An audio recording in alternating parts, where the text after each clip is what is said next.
And it looks like we're ready to roll. Hey, welcome back. We are One-on-One. We are the show that goes all around town looking for interesting people. People who have some kind of impact on other people. And today, whoa, what a show we have for you. My name is Dacquino. Our guest today is a person who has an organization, a group, called the Men's Fraternity. Please meet Larry Light. Larry. How are you, Ben? I love what you do. Tell us a little bit about this Men's Fraternity. All right, well, the Men's Fraternity was organized by a pastor. His name is Robert Lewis. He was a pastor in Arkansas. And he saw a need in his community for men to step up, to be more men, more like the biblically designed man. Wow. You know, that reminds me of a movie. I remember a character turning to another character and saying, a man turning to a woman and saying, you make me want to be a better man. Isn't that what your group is about? Being a better man, being a better person? It is about men stepping up, being the leader in the community, a leader in their families. Someone had said, community gets its strength through their families, and I'm a true believer in that. Yeah. That a strong family is what makes a strong community. Yeah, and there's certain traditions, certain things that people do that strengthen their characters. So this group helps people to realize what people need to be whole. That's a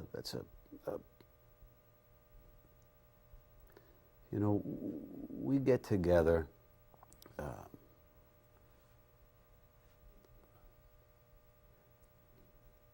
And just talk about some of the things that you feel, things in your mind. So you're talking about your past too. Maybe some of the mistakes you've made. Is that what you do? It's a discussion group. Well, we do talk about the past. The question is, what is the definition of a man? That's a heavy question. Larry, what is the definition of a man? What is a man? Well, you get a lot of feedback from men on that answer. But what we try to teach is a man rejects passivity. Okay. He accepts responsibility. Okay. And he leads courageously. So he's a leader as well as a follower. And we also, and I believe, you cannot be a leader unless you're able to serve. Okay. That's what this show is about. Serving. It's about people understanding that other people have lives too. That lives have value. And whether a person is a homeless person, a custodian, a president, doesn't matter. It's a life. It has birth, it has death.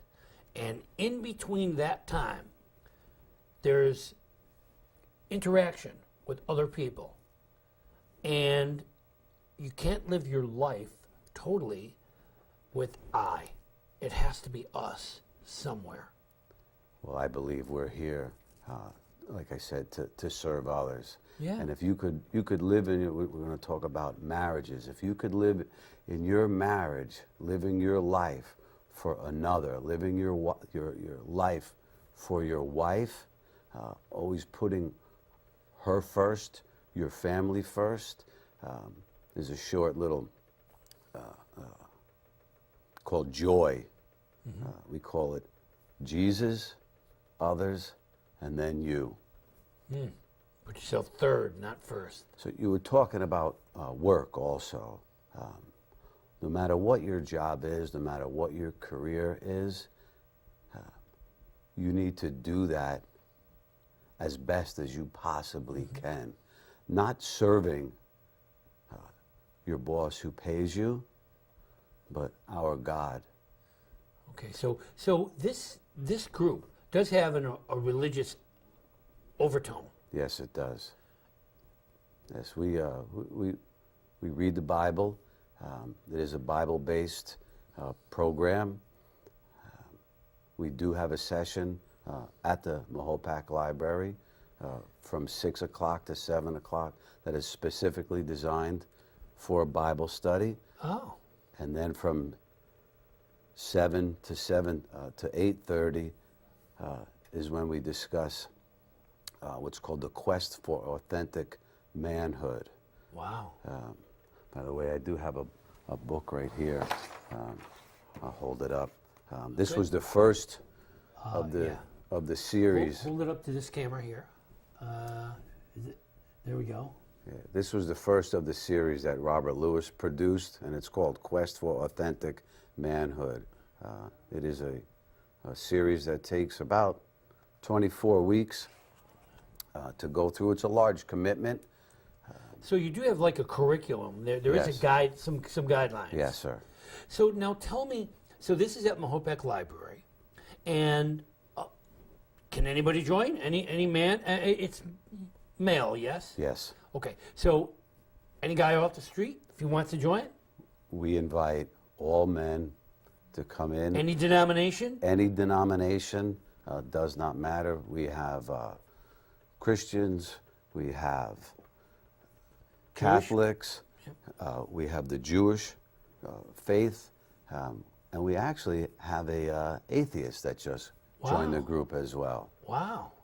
So it doesn't matter what God you pray to, but you do need to believe in a God, and you need to believe that there is a higher power that we answer to, yes? Well, my belief, Yeah. I believe Jesus Christ lived and died for us Okay. to save us Okay. from our sins. And yet, if you're an atheist, you don't believe that, you do need to believe that there is a purpose for your life, and that still serving other people is essential. And it's not just about you.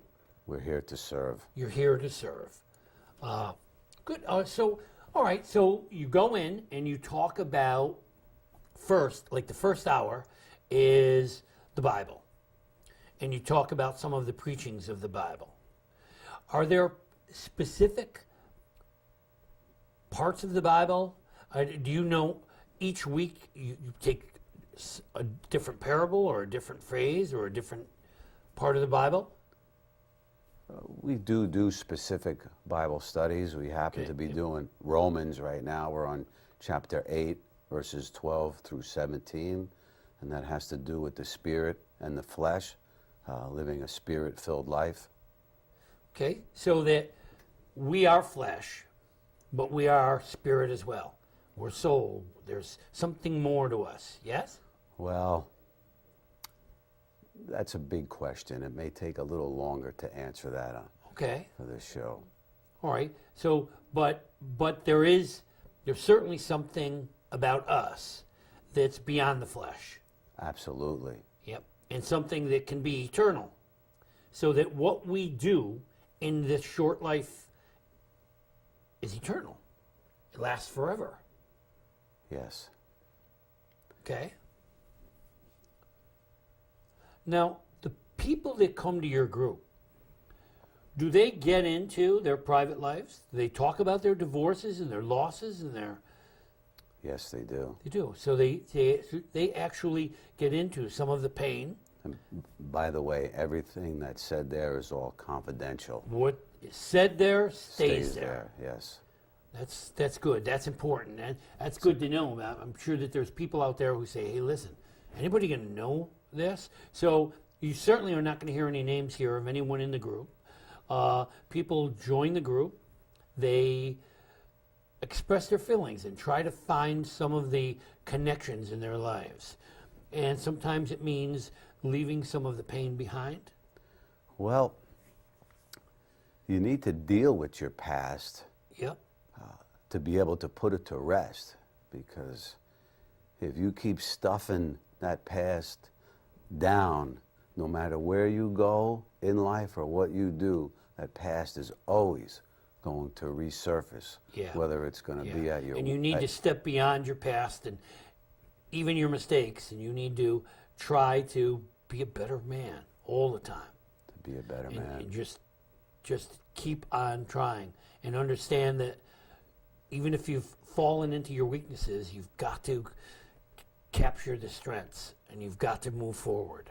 Well, we're human. We all fall short. Yeah. I mean, it is part of human nature. And working together as a team. Now, you have as many as a dozen men who come to these things, right? We've actually had, if I were to guess, by the way, we started this February 13th, 2012. So this is our 4th year. Wow. And in that time, if I were to take a guess at how many men have been through there, I'm going to say between 50 and 60 men have come and shared in this group. I love what you're doing. As you know, I have a writers group at Mahopac, and I don't even like to call it I have, because it isn't my group. It's their group. I agree. You know? Yeah, and that's what it is. And they come to tell their stories. And it could be stories that they've lived. It could be stories that they'd like to live. It could be stories that they totally make up. But often, what some of those writers do is unload some of the things they've stored, the pain they've stored. And I tell them the same thing you're kind of saying now. Keep putting the garbage in and in and in, and pretty soon the garbage stinks. So you're going to have to get that garbage. You're going to have to unload it. And you're going to have to leave it behind and move forward. And I love the idea of these men getting together and leaving some of the garbage at that table, getting it out and finding out that they're not alone. They're not alone. There's so many people out there in pain. So many people dwell on their mistakes that they can't do the right things. There's no room for living if they're living in the past.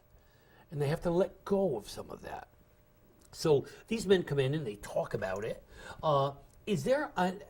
We have an unusual thing with our group. We ran into some trouble. We've been doing this for a long time, since 1997. And a lot of people have come and gone. We had a little difficulty because there were no time limits. So what would happen is one person would dominate the whole meeting.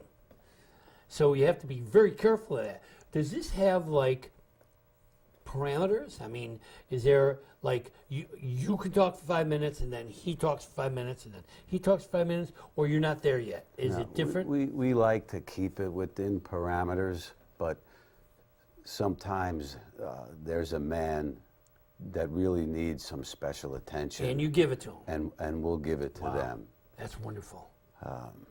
And do people comment on other people's, like if a person tells a story, are you, the rest of the group, allowed to say, hey, that's, what happened after that? Or what?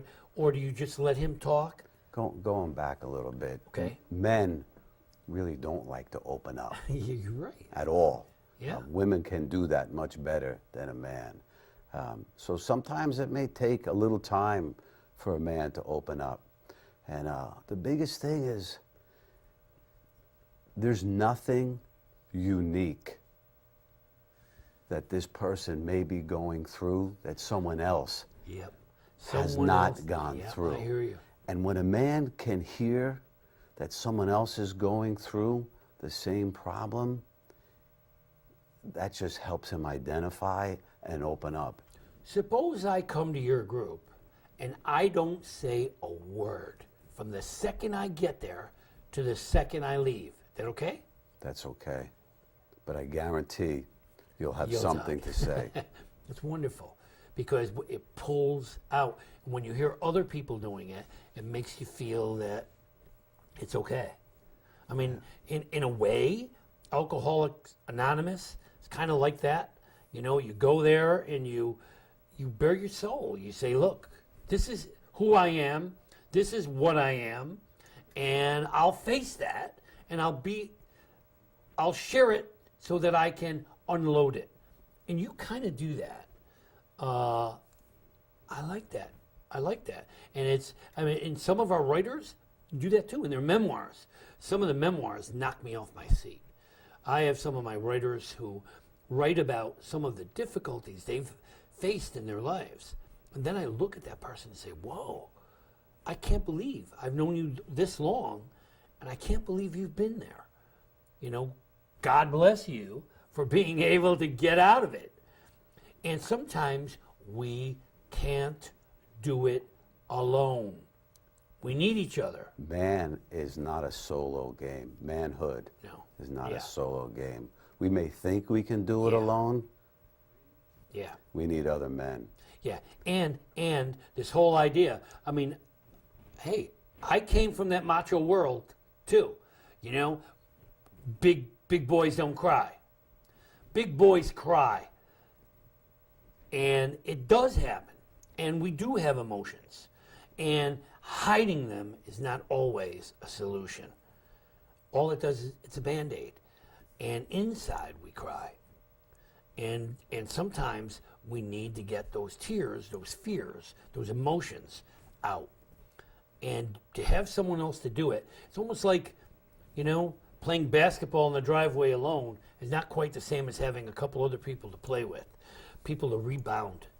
To rebound, that's a good word. To rebound your feelings, your experiences, and we rebound off of each other. Yeah. At the end of this quest for authentic manhood, it discusses your past, your present, and what you plan on doing in the future. And we ask the men, and every man who attended this did what's called a manhood plan. They put a plan together. Oh, wow. And the nice thing about this group is we help each other to hold each other accountable for what they put in their manhood plan. Wow. I love that because it's not only about this is where I've been and it wasn't a good place. It's about this is where I'm going. So you not only help them deal with their past, you help them plan their future.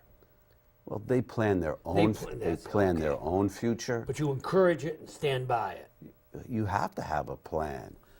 You know, if you're confused, I'll use, confused men will create major problems. Yeah, and it's not a shame. There's no shame in being depressed. The shame is not helping yourself out of that depression. Depression is a dangerous place to be. Well, it's a domino that goes in the wrong direction. Yeah, and there's people who have never come out. There's people that go into depression and just don't come out. And it stops you from being all you can be. There's that word hope. Yeah, it gives hope. It gives a light at the end of a very dark tunnel sometimes.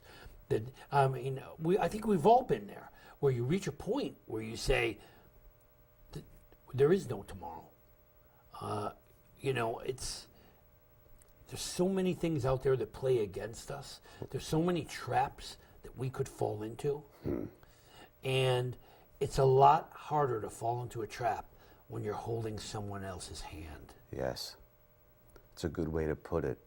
This Pastor Robert Lewis, he talks about men being tethered together. Yeah. Would you climb a mountain?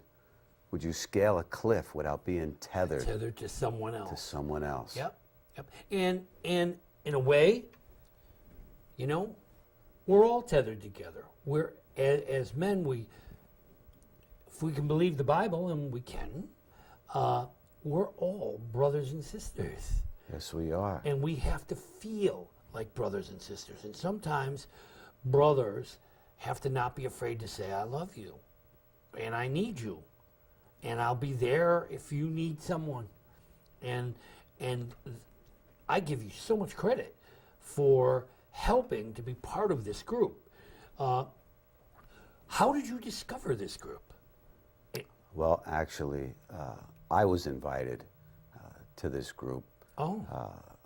I believe it's about 7, maybe 8 years ago. And talk about identifying.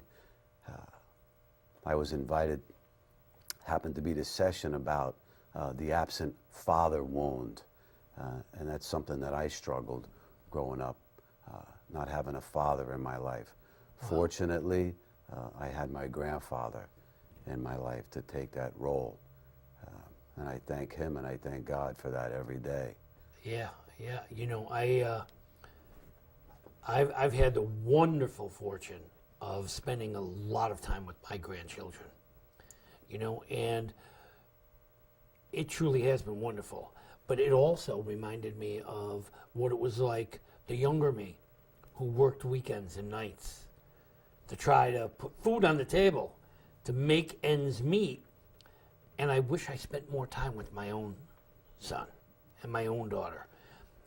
And I did, you know, I tell a little story when a friend of mine said to me, I'm a father.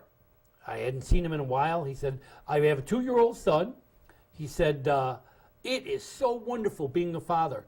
He said, you know, one of the joys is to watch my son fall asleep in front of the TV set, and then I pick him up and I put him in the bed. And I say, listen to me. Please listen to me as an experienced father.